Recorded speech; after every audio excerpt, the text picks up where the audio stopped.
Okay, so the hype around Grand Theft Auto the 6 is just unbelievable, isn't it? Everyone's waiting. Absolutely massive. We've seen the trailers, read the leaks. We've got a ton of sources here. And today, we really want to dive deep for you into the art and the tech behind this new Vice City, the state of Leonida. Yeah, and I think what's key is how Rockstar is doing it. It's not just about making it look real. Right. They're mixing that super high fidelity, the graphics, Yeah. with their usual style, that kind of sharp, satirical storytelling. Making Vice City feel like this hyper-realistic Miami, but also more. Exactly. Hmm. Like the city itself is a character you interact with. It's got its own vibe, its own story baked in. Okay, let's get into the nuts and bolts then. Rage 9, that's the engine, their own custom engine. The latest iteration. And the specs sound kind of revolutionary, like support for 16K textures. That sounds huge. Why 16K if most of us are playing on, say, 4K screens? That's a really good question. It's about the source quality versus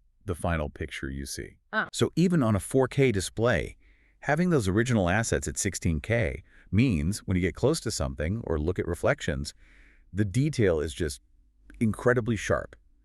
No blurry textures. Way beyond what even Unreal Engine 5 is doing with assets today. Potentially. Yeah, in terms of that raw texture fidelity for specific uses. It allows for incredible detail up close and probably helps future-proof the game too. And that detail must really pop with their new lighting system. Oh, definitely. They're using real-time ray tracing, which is a big one, plus dynamic global illumination. Global illumination.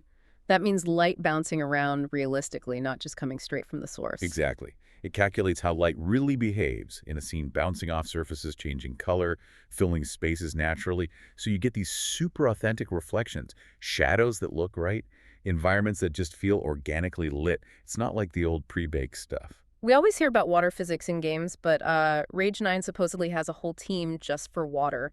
What are they actually doing differently? Is it more than just pretty waves? Sounds like it. They've moved to real-time, physically simulated water. So it's not just a visual effect, like a moving texture on a flat plane. Like actual fluid dynamics. Pretty much, yeah. So you get proper buoyancy, things float correctly, waves spread out realistically, interact with the shore, with boats. If you cause a big splash, the simulation handles how those waves behave. Okay, and that actually affects gameplay. It's not just eye candy. We'll think about the weather systems. Rain, wind, they're saying this stuff will actually impact how your car handles at high speed or how tricky it is to navigate a boat.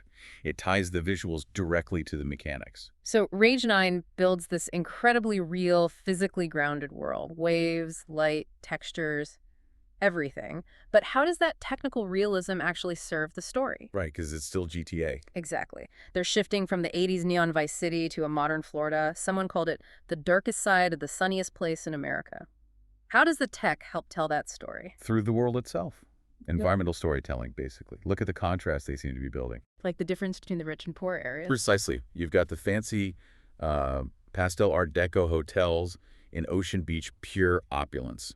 Then you compare that to, say, Port Gellhorn, with rundown motels, closed businesses. That visual decay tells you something immediately. It screams decline, social division. The environment itself is mapping out the social landscape, the inequalities. It's all baked into the architecture, the state of repair. Is that decay meant to feel kind of sad? Or is it just part of the satire? I think it's both, isn't it? That's classic Rockstar. The satire is in the setting, Yeah. and it extends to the people you meet. It's the supporting characters. Yeah, they're designed as these really saturated archetypes, almost caricatures. You look at them, and you instantly get who they are and what they represent in this world. Like their look tells their whole backstory immediately. Totally. Take Booby Ike, this flamboyant guy, clearly signaling he's made money, maybe come up from the streets. And then contrast him with Cal Hampton, who looks completely disheveled, paranoid. The conspiracy theorist vibe. Exactly. Their visual design is doing heavy lifting for the narrative before they even say much. It grounds them in this weird, modern Florida setting. So how does the game manage all this? All these detailed characters running around in this complex world.